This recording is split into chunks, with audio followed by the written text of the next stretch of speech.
E faltando apenas 2 dias para que entrem em vigor as novas tarifas dos Estados Unidos sobre produtos brasileiros, o vice-presidente da República, Geraldo Alckmin, se reuniu hoje em Brasília com representantes da indústria alimentícia para discutir alternativas a essa confusão toda.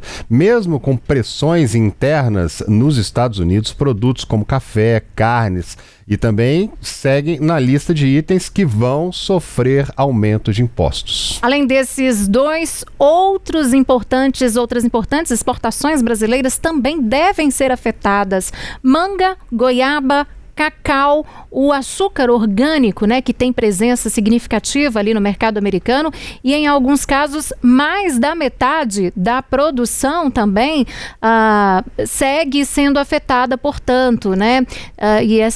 Mais da metade dessa produção tem como destino os Estados Unidos. O setor alimentício brasileiro tenta até a última hora ampliar as exceções e também retirar mais produtos desta lista tarifária aí.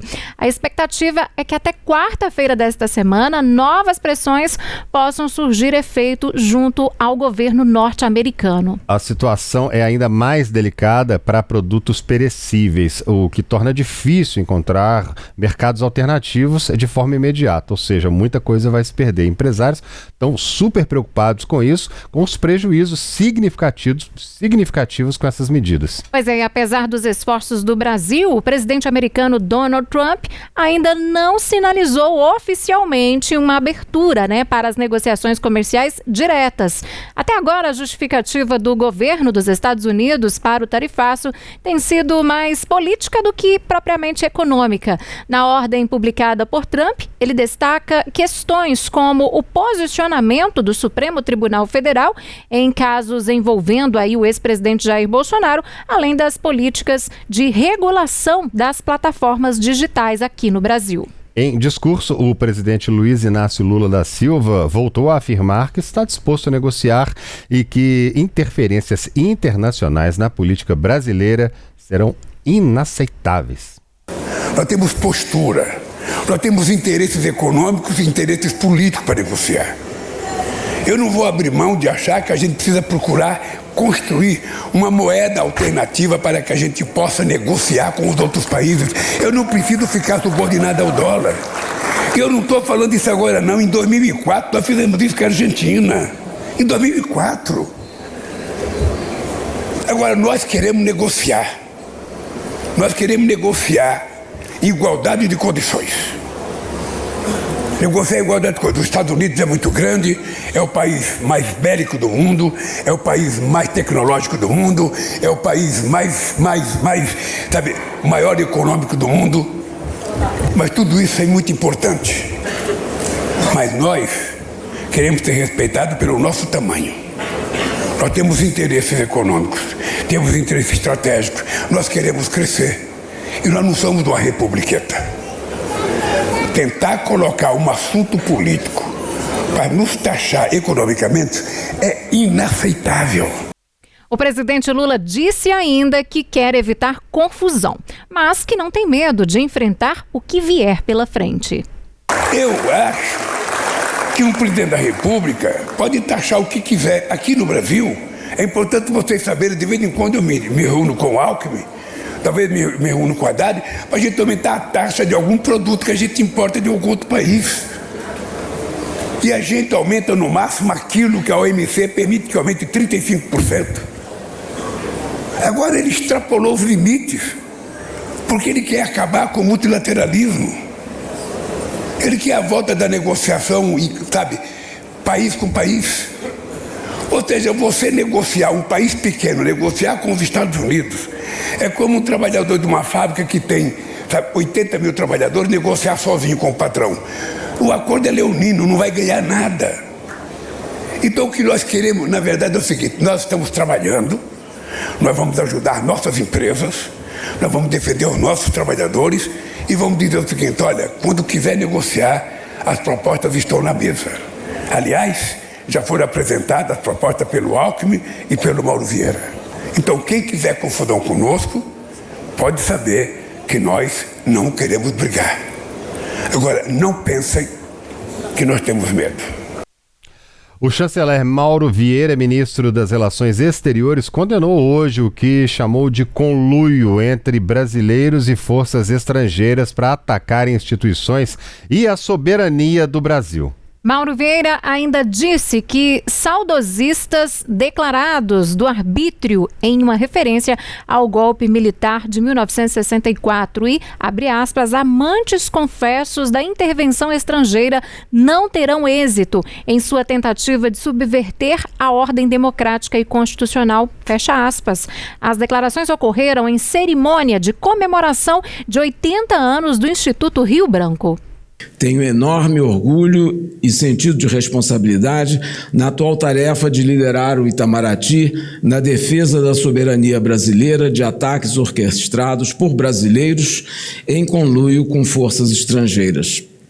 Nesse ultrajante conluio, que tem como alvo a nossa democracia, os fatos e a realidade brasileira não importam para os que se erigem em veículo antipatriótico de intervenções estrangeiras. O Brasil é uma democracia que vive o mais longo período de vigência de liberdades civis e políticas da sua história republicana.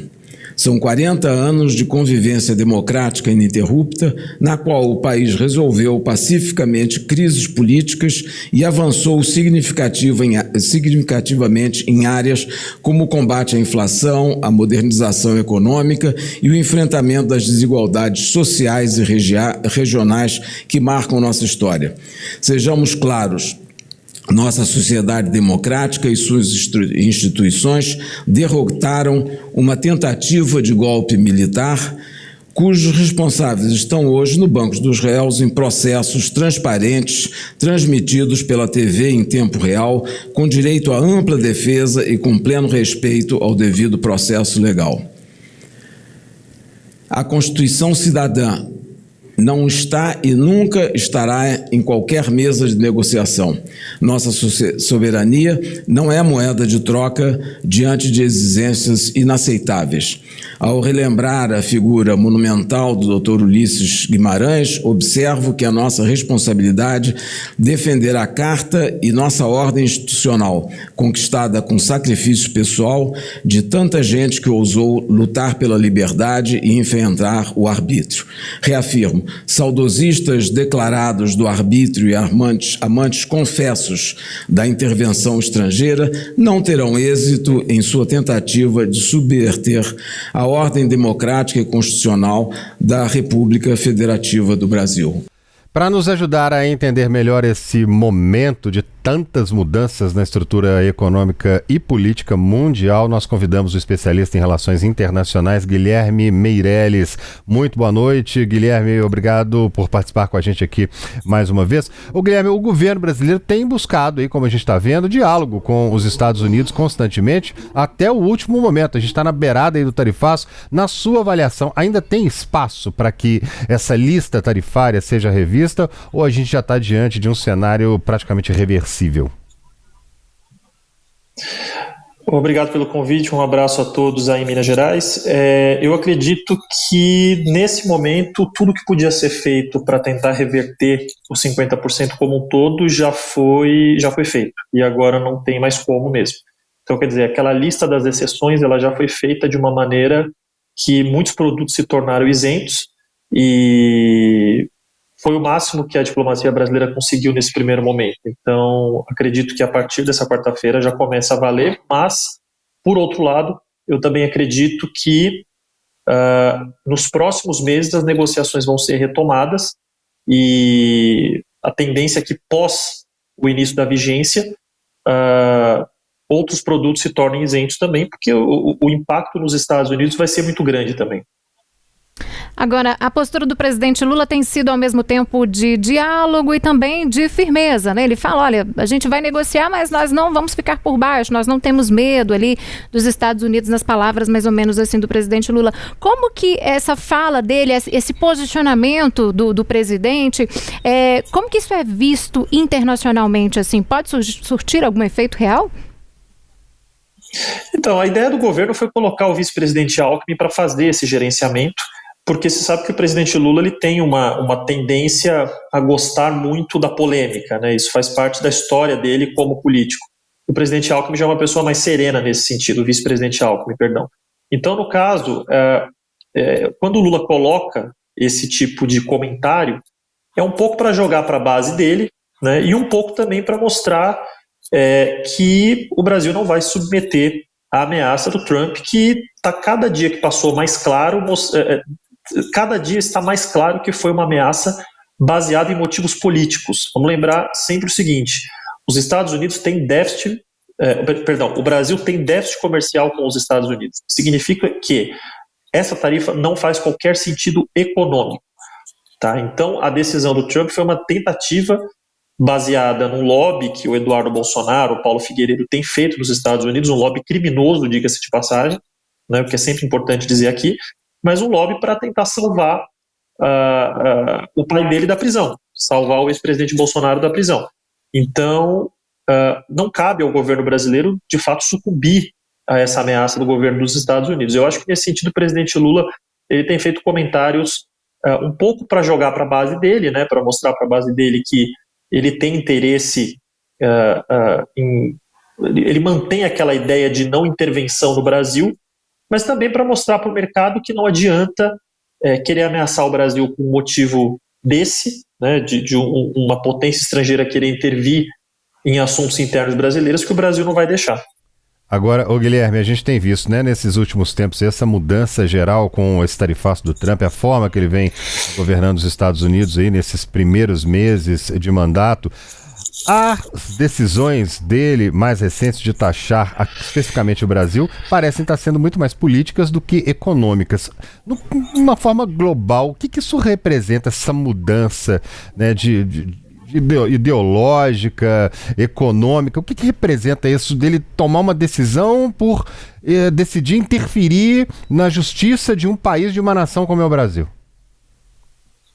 Eu acho que no final das contas vai pegar muito pior para o Trump do que para o Brasil, porque as instituições brasileiras elas já têm mostrado que elas não vão sucumbir a essa ameaça do Trump. E quando eu falo instituições aqui, eu não estou nem falando de governo brasileiro, estou falando do Supremo Tribunal Federal. O Alexandre de Moraes hoje mandou, inclusive, o presidente Bolsonaro, o ex-presidente Bolsonaro, para a prisão domiciliar. Então, quer dizer, se o Trump tentou fazer alguma ameaça nesse sentido, não tem dado certo.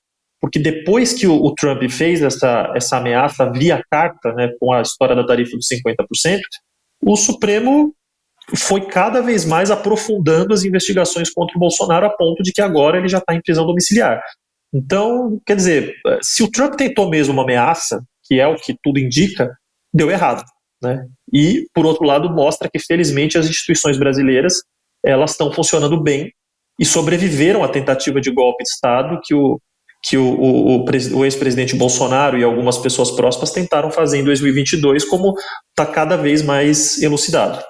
Guilherme, seguindo aí esse seu raciocínio, o ministro Mauro Vieira disse hoje, falou-se, né, em conluio entre os brasileiros e também forças estrangeiras para atacar a soberania nacional. E aí, no início da noite, nós tivemos, portanto, a notícia da prisão domiciliar do ex-presidente Jair Bolsonaro, né? Qual que é o risco disso tudo evoluir para uma crise diplomática mais ampla? Bom, a gente já está na maior crise diplomática desde o golpe de 64. Isso tá muito claro. Né? E eu nunca duvidei que o Supremo iria avançar nas investigações, independentemente do que o Trump pensasse. Né? Então, assim, o que aconteceu hoje de mandar o Bolsonaro para a prisão domiciliar, na minha visão, é algo que já estava previsto, como está previsto que o Bolsonaro será preso de maneira em regime fechado por motivos de... A investigação está deixando claro que ele foi um dos responsáveis pela tentativa de golpe. Então, a investigação vai avançar e vai provar que ele é culpado. Isso está cada dia mais claro porque as provas são muito evidentes. Né? Só que a questão que se coloca é a seguinte: se o Supremo ia sucumbir às ameaças do Trump ou não. E agora já está claro que não sucumbiu. Então, assim, eu não vejo que essa crise diplomática ela tem como escalar, porque o Trump também ele tem uma margem. Ele sabe que os Estados Unidos têm uma certa dependência de alguns produtos brasileiros. Então, por exemplo, vamos pegar o exemplo da Embraer. Se você vai nos Estados Unidos quando você faz uma rota de avião, por exemplo, Nova York, Washington, Los Angeles, São Francisco, que são cidades próximas, a Embraer é uma das principais empresas que atua nessa região, desses voos regionais. Então, se essa tarifa que o Trump originalmente pensou, 50%, valesse para a Embraer também, ia ser um golpe muito grande, né, no setor aeronáutico dos Estados Unidos. Tanto que ele colocou a Embraer já como uma das empresas que estaria isenta dessa tarifa. Então, a tática do Trump é sempre a mesma. Você joga lá em cima, você joga o problema para o adversário, no caso para o Brasil, e depois você vai negociando. A tática dele de negociação é essa. Foi assim com o Brasil, foi assim com a Europa, foi assim com o Japão, foi assim com o México. É o jeito dele negociar. Então, quer dizer, ele fez exatamente isso. Jogou lá no alto, quer dizer, vou taxar o Brasil 50%. O Brasil vai ter que correr atrás do prejuízo. O que o Brasil fez? Conseguiu negociar a ponto de conseguir uma série de isenções para vários setores. Então, a tendência é que daqui em diante o Trump ele ceda cada vez mais. E nesse sentido, a gente tem que elogiar a postura do governo brasileiro, que soube negociar apesar de toda essa diversidade. Apesar de você ver, por exemplo, o filho do ex-presidente Bolsonaro pessoalmente fazendo um lobby contra o Brasil, né? E nos Estados Unidos, pessoalmente lutando contra o próprio país dele, um país que elegeu ele como deputado federal. Então, assim, eu vejo que daqui em diante quem vai ceder mais é o próprio Trump. Tá certo. Guilherme Meirelles, especialista em relações internacionais, mais uma vez, muito obrigada, viu, por atender o nosso chamado, por participar conosco aqui do Tempo News, e uma ótima noite para você. Eu que agradeço pelo convite e espero vê-los numa próxima. Obrigado.